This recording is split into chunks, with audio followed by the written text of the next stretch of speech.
Bismillahirrahmanirrahim. Assalamualaikum warahmatullahi wabarakatuh.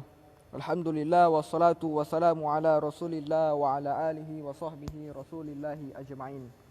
Teman-teman sekalian, dikisahkan di dalam sebuah kitab yang dikarang oleh Al-Imam Al-Qurtubi.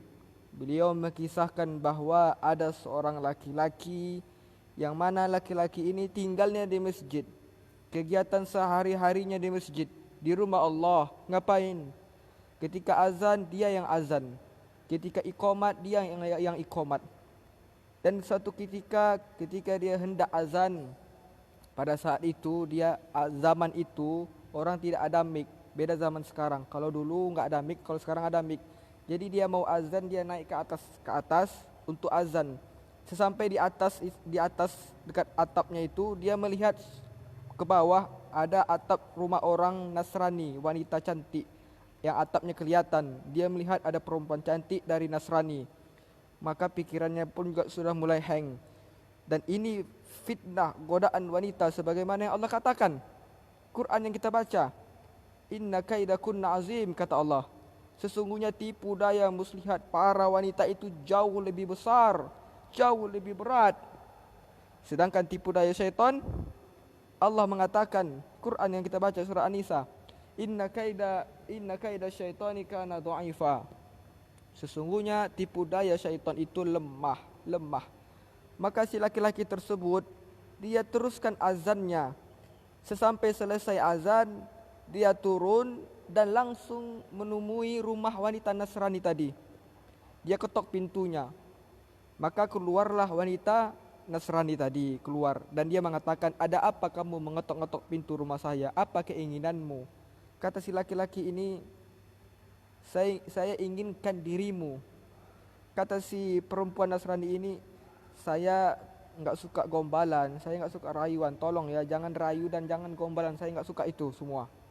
Kata si laki-laki tersebut, kalau begitu saya nikahi kamu, saya nikahi Anda sekarang juga.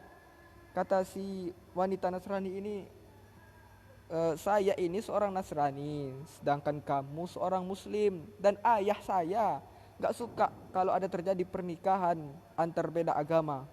Maka lihat teman-teman sekalian, dengan spontan, karena sudah terfitnah wanita, laki-laki ini spontan dengan mengatakan, kalau begitu saya tinggalkan Islam dan saya masuk Nasrani. Apa yang terjadi teman-teman sekalian?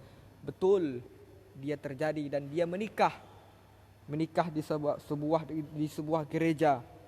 Dan ini bukan cerita dongeng, ini sebuah kisah yang dikisahkan, dan ini terjadi di zaman itu karena Imam Al-Qurtubi mengisahkan di dalam sebuah kitabnya, bukan cerita dongeng.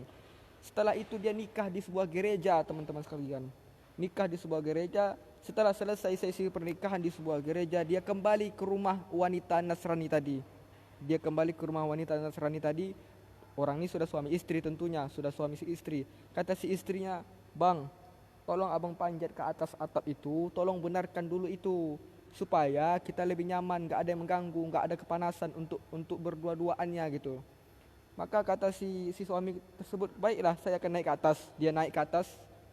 Sesampainya di atas untuk membenarkan atapnya yang rusak tadi, naik ke atas, sampai di atas qadarullah. Akhirnya dia terpeleset dengan izin Allah, terpeleset dan dia jatuh sehingga dengan itu membuat dia meninggal dunia. Apa kata para ulama? Dia mendapatkan dua kerugian besar dalam hidupnya. Yang pertama, dia meninggalkan Islam untuk wanita Nasrani yang dia cintai tadi, yang dia sukai, yang dia idam-idamkan. Dia rela meninggalkan agama Islam. Maka kata Nabi, khalidina fiha, kata Allah, orang-orang kafir itu kekal di neraka selama-lamanya, enggak pernah masuk surga. Orang kafir enggak pernah masuk surga. Itu kerugian yang pertama, di akhirat dia merugi. Kerugian yang kedua, di dunia pun dia merugi. Apa ruginya di dunia? Dia menikahi seorang wanita Nasrani tadi, dan dia belum sempat untuk berciuman, untuk bersentuhan, untuk bercanda, untuk layaknya hubungan suami istri, dan dia belum pernah melakukan itu, dan dia sudah mati duluan. Oleh karena itu teman-teman sekalian, kita semoga minta kepada Allah SWT untuk dikuatkan iman kita. Kita selalu bermohon kepada Allah agar kita dikuatkan untuk tidak. Makanya kata Nabi SAW, kelebihan orang-orang yang bisa menjaga hatinya untuk tidak tergoda dengan rayuan wanita. Apa kata Allah? nanti di hari kiamat ada 7 golongan yang akan mendapatkan naungan pada hari kiamat yang tidak ada naungan. Teman-teman sekalian, apakah itu naungan? Naungan itu apa sebenarnya? Naungan itu adalah seperti tempat, sebagaimana saya di sini, saya di masjid di rumah Allah SWT. Maka saya bernaung di masjid. Di luar itu tidak ada naungan.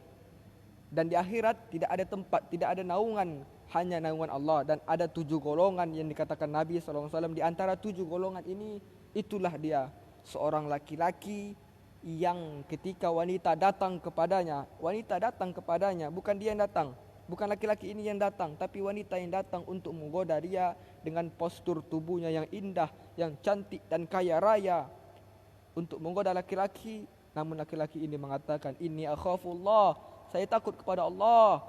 Maka laki-laki inilah yang akan mendapatkan naungan nanti di hari kiamat. Semoga kita semuanya menjadi laki-laki yang seperti ini, pemuda yang seperti ini, yang dijanjikan, yang dikatakan golongan oleh yang dikatakan oleh Rasul, golongan yang mendapatkan naungan di hari kiamat. Amin ya rabbal alamin. Demikian, assalamualaikum warahmatullahi wabarakatuh.